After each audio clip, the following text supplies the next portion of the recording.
ডিম তো অনেক খেয়েছেন, গাঠি কচু দিয়ে ডিম খেয়েছেন কখনো? হয়তো খেয়ে থাকবেন, কিন্তু এই পদ্ধতিতেও আপনারা তৈরি করে নিতে পারেন। এই রকম রান্না দেখতে হলে আটপৌরে হেসেলকে কিন্তু সাবস্ক্রাইব করতে হবে।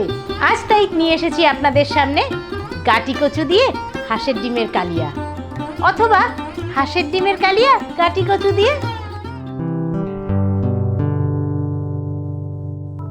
তাহলে আসুন দেখে নিই এই রেসিপিটা তৈরি করার জন্য আমি কি কি উপকরণ নিয়ে নিয়েছি। হাঁসের ডিম আর গাঠি কচুর কালিয়া তৈরি করার জন্য আমি এখানে কয়েকটি দেশি হাঁসের ডিম নিয়ে নিয়েছি। হাঁসের ডিমগুলো আমি সামান্য নুন দিয়ে সেদ্ধ করে নিয়েছি। গাঠি কচু আমি ভালো করে ধুয়ে ছাড়িয়ে একটু সেদ্ধ করে নিয়েছি। সাথে নিয়ে নিয়েছি পেঁয়াজ কুচি, টমেটো কুচি, টক দই, নুন, হলুদ গুঁড়ো, গোটা গরম মশলা, নিয়েছি দারচিনি, ছোটো এলাচ এবং লবঙ্গ। এছাড়াও নিয়েছি কাশ্মীরি লঙ্কা গুঁড়ো, কয়েক কোয়া রসুন, কাঁচা লঙ্কা, জিরে গুঁড়ো এবং কয়েকটি আদার টুকরো। হাঁসের ডিমগুলো নুন এবং হলুদ গুঁড়ো দিয়ে একটু মাখিয়ে নেব।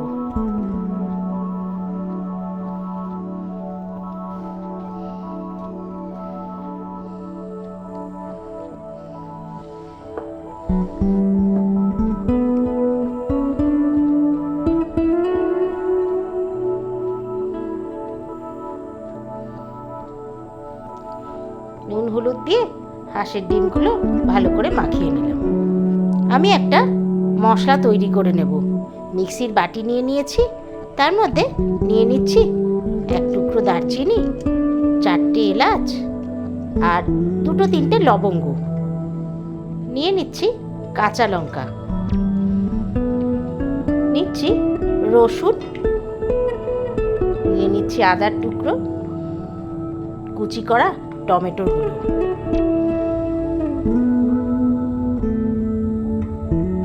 মশলাটা আমি পেস্ট করে নিয়েছি। কড়াই গরম করে নিয়েছি, নিয়ে নিচ্ছি সর্ষের তেল।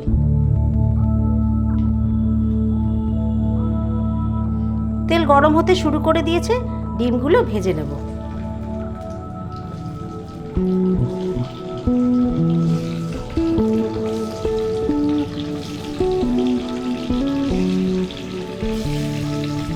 ডিমগুলো আমি কিন্তু খুব কড়া করে ভাজবো না।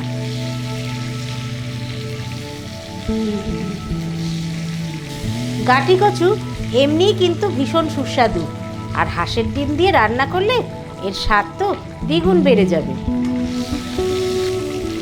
ডিম হালকা ভাজা হয়ে গেছে, এবার তুলে নেব।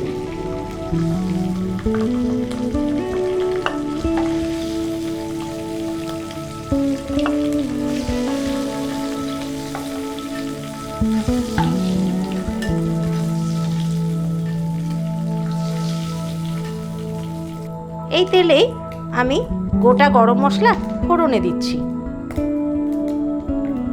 নিয়ে নিলাম এলাচ, দারচিনি এবং লবঙ্গ। ফোড়ন ভাজা হতে শুরু করে দিয়েছে, নিয়ে নিচ্ছি পেঁয়াজ কুচি।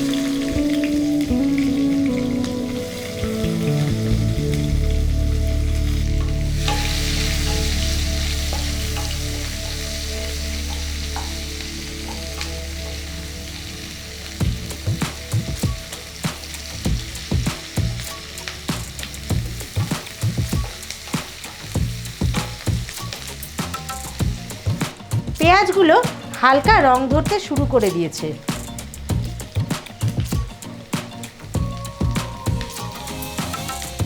পেঁয়াজটা হালকা ভাজা হয়ে গেছে, এবার আমি যে মশলাটা তৈরি করে নিয়েছিলাম সেটা দিয়ে দিচ্ছি।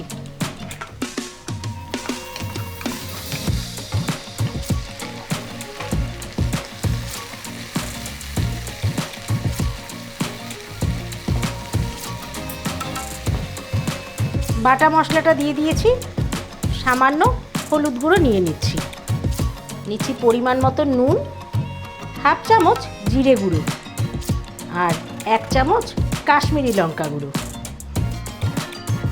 এবার মশলাটা খুব ভালো করে কষিয়ে নেব।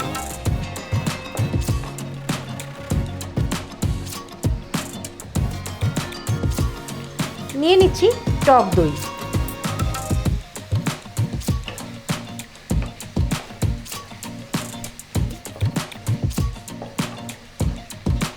টক দইটা দিয়ে আবারও কষাতে কষাতে আমি সেদ্ধ করে নেওয়া গাঁটি কচুগুলো দিয়ে দিচ্ছি।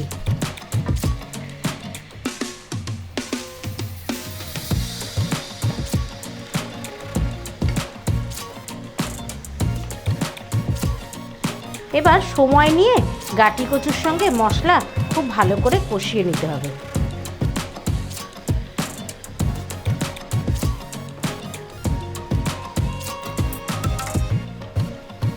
মশলাটা যতক্ষণ না তেল ছাড়ছে কষিয়ে যেতে হবে এবং নাড়িয়ে যেতে হবে। যে বাটিতে আমি মশলাটা পেস্ট করেছিলাম সেই বাটি ধোয়া জলটা দিয়ে দিচ্ছি। আগেকার দিনে এত মিক্সির ব্যবহার ছিল না, শিলনোড়াতেই সমস্ত মশলা বাটা হতো। আর মা ঠাকুমাদের দেখেছি শিলনোড়া বাটা জলটাই কিন্তু তরকারিতে দিত। ঝোল ফুটতে শুরু করে দিয়েছে, ভেজে রাখা হাঁসের ডিমগুলো দিয়ে দিচ্ছি।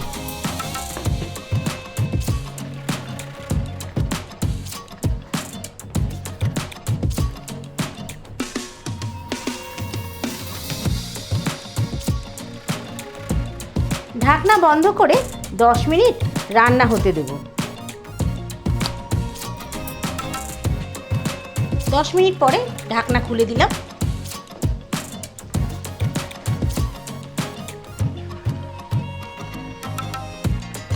তৈরি হয়ে গেছে হাঁসের ডিম আর গাঁটি কচুর কালিয়া। এখন পরিবেশন করে দেব। তাহলে দেখে নিলেন হাঁসের ডিম আর গাঁটি কচুর কালিয়া। আর এরকমই সব সুস্বাদু রান্না দেখতে আপনারা আটপৌরে হেসেল চ্যানেলটিকে সাবস্ক্রাইব করে নিন আর আমার ফেসবুক পেজ আটপৌরে হেসেল ফলো করবেন। আবার দেখা হচ্ছে অন্য দিন অন্য রান্না নিয়ে, নতুন রেসিপি নতুনভাবে আসবো। তাহলে আজকের মতন বিদায় নিচ্ছি, নমস্কার।